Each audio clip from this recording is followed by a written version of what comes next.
안녕하십니까. 5월 24일 화요일입니다.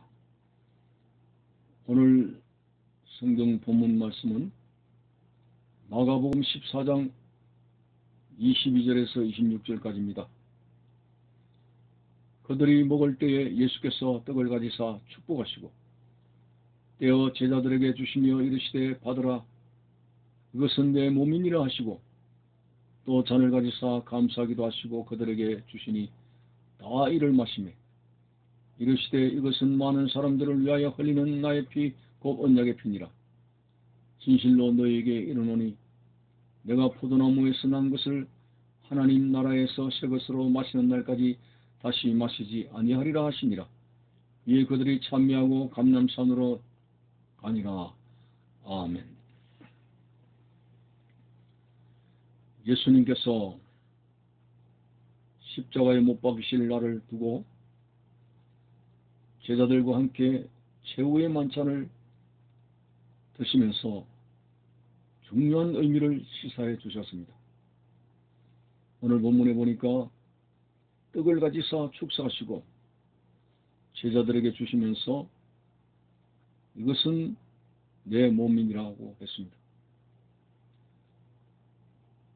사람의 속죄를 위해서 찢는 예수님의 살이라고 말씀하신 것입니다. 19회 또한 잔을 가지사 감사기도 하시고 그들에게 주시면서 이것은 많은 사람을 위하여 흘리는 나의 피 곧 언약의 피라는 말씀을 하셨습니다. 예수님은 이 마지막 만찬을 유월절과 같은 날, 유월절 절기에 하셨던 중요한 의미가 있는 것이죠. 우리가 유월절 하면은 애굽의 마지막 재앙 창자의 죽음에서 유대인의 집에 어린 양의 피가 발려져 있는 유대인의 문설주와 임방에 어린 양의 피가 발려 있으면 죽음의 재앙은 넘어간다 해서 패스오버 유월절이 되는 거죠. 바로 이날에 맞추어서 예수님께서 최후의 만찬을 드신 것은 단순한 식사가 아니라 대속의 죽음으로서 어린 양으로서의 예언된 죽음을 말씀하고 있는 것입니다. 세례 요한이 뭐라 했습니까? 저분은 세상 죄를 지고 가는 하나님의 어린 양이로다 라고 하셨습니다. 자, 구약시대의 대속죄일을 보게 되면은 1년에 한 번 대제사장은 백성들이 통해 자복하는 그 모든 죄를 안고 지성소로 들어가게 됩니다.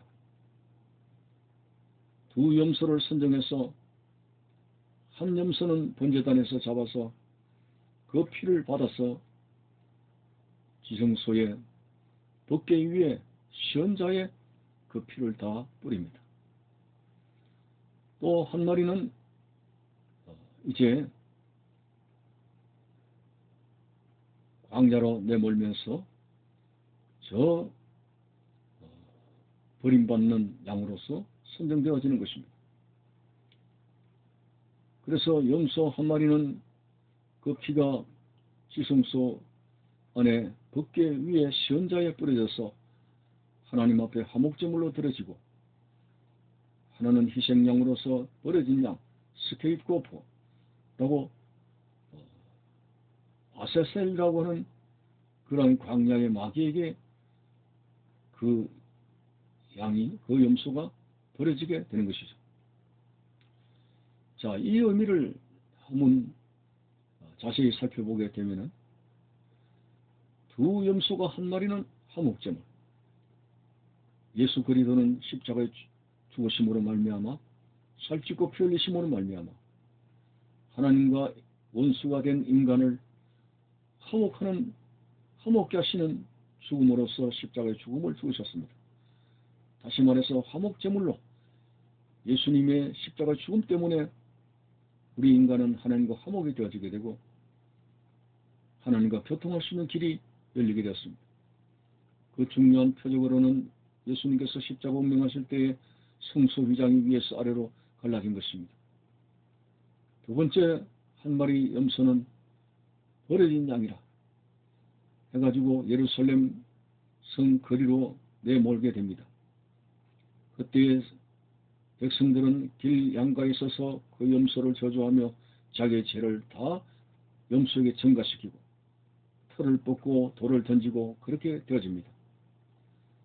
그래서 이 양은 아사셀 양이라 해서 저 사람이 살지 않는 그 들판으로 버려지게 됩니다. 그러면 이 버려진 양은 들짐승에게 먹히는 거죠. 근데 이 먹힌다는 의미가 있습니다. 온갖 죄를 다 뒤집어쓴 그 어린 양이 들짐승이 그것을 먹음으로 말미암아 백성들이 쏟아부은 모든 죄를 들짐승이 먹어 치우고 들짐승이 그 죄를 받는다는 것입니다. 그리고 나서 그 어린 양은 아사셀 광야의 마귀에게 버림을 당하게 된다는 것입니다.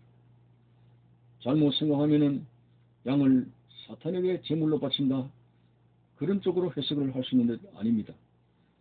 사탄은 결코 하나님이 받으실 제사를 받을 수가 없습니다. 단지 어린 양은 온갖 죄를 뒤집어쓴 죄 그 자체이기 때문에 죄악의 덩어리를 짐승들이 먹어 삼켜버렸고, 그리고 이제 아사셀에게 바친다고, 아사셀에게로 간다는 것은 죄는 죄가 있는 것으로 죄의 뿌리가 되는 그런 사탄에게 쓰레기통에 버리는 것처럼 죄를 죄악의 원조에 버리는 것을 말하는 것이죠. 예수님께서는 십자가에 달려서 엘리 엘리 라마 사박다니, 아버지여 아버지여 어찌하여 나를 버리시나이까. 이렇게 예수님은 버려진 양으로서의 우리의 죄를 다 쏟아버렸습니다. 참으로 예수님께서 최후의 만찬은 단순하게 떡과 포도주를 먹고 마시고 하는 것이 아니라 그토록 오랫동안 인간의 죄를 이제 가지고 죽음으로 내몰았던 죽음의 권세를 무너뜨리시는, 그리고 죄를 사하시면서 영생복락으로 우리를 살게 하시는 바로 대속의 죽음으로서 예수님의 속죄의 죽음을 말씀하고 있는 것입니다. 분명히 말씀하셨습니다.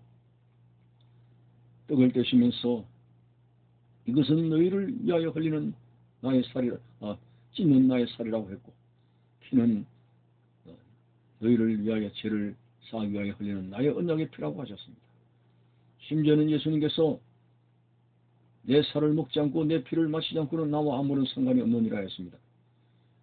오늘 예수 그리스도 갈보리 언덕에서 십자가에 돌아가신 예수님을 믿음으로 우리는 특별히 그리스도와의 연합을 이야기하고 있습니다. 바울은 갈라디아서 2장에서 말씀했죠. 내가 그리스도와 함께 십자가에 못 박혔느니 이제는 내가 산 것이 아니요 내가 내 안에 그리스도께서 사신 것이라고 그리스도와의 연합을 말씀하고 있습니다. 이제 우리는 예수 그리스도를 믿음으로 말미암아 그분의 살과 피를 영적으로 먹고 마심으로 칼빈의 영적 임재를 따라서 그 사실을 믿음으로 말미암아 내 속에서 성령의 역사에서 먹고 마시는 그러한 변화가 나타나게 되는 것입니다. 그래서 예수님을 믿게 되면은 그리스도와 나는 하나가 되는 것이고, 그리스도 이전에는 내가 나의 주인이 되었습니다. 그리하여 죽을 수밖에 없었습니다만 이제는 내 인생을 운전하시는 분은 바로 주인 되신 예수 그리스도입니다. 주인이 바뀌었다고 하는 것입니다. 주인이 나의 삶을 끌어가시기 때문에 내 인생은 사탄이 차지하지 못합니다. 그래서 누구든지 그리스도 안에 있으면 새로운 피조물이라 이전 것은 지나갔으니 보라 새 것이 되었도다고 하지 않았습니까? 오늘 우리는 특별한 하나님의 백성입니다. 야곱과 에서를 이제 향해서 야곱은 내가 택한 백성이라고 말씀하셨듯이 우리는 바로 예수 그리스도의 피로서 사함을 받은 하나님의 택한 백성입니다. 이 땅의 부귀 영화 세상의 어떤 판단의 기준을 가지고서는 열등한 인생이 되지만 영생복락의 관점에서 우리는 특별히 하나님의 사랑받고 은혜받은 하나님의 사람이기 때문에 바로 그것은 예수 그리스도의 속죄의 살과 피로 인해서 되어졌다는 사실 앞에서 오늘 최후의 만찬에 주님께서 말씀하신 성찬의 의미를 분명히 알고 오직 우리를 의롭게 되게 하는 것은 예수님의 살과 피밖에 없다는 사실을 알고 고행이나 검역이나 세상 우상 숭배의 잘못된 그런 정신이 아니라 오직 우리를 구원하실 자는 어린 양 되신 예수 그리스도밖에 없다는 사실과 예수의 살과 피를 믿고 오늘도 담대하게 주님 앞에 나가는 그리고 예배에서 속죄함을 이루는 신령과 진정의 예배자가 되어서 하나님께 늘 말씀으로 성령으로 충만받는 그러한 예수의 피를 믿는 승리하는 여러분들이 되시기를 바라는 것입니다. 감사합니다.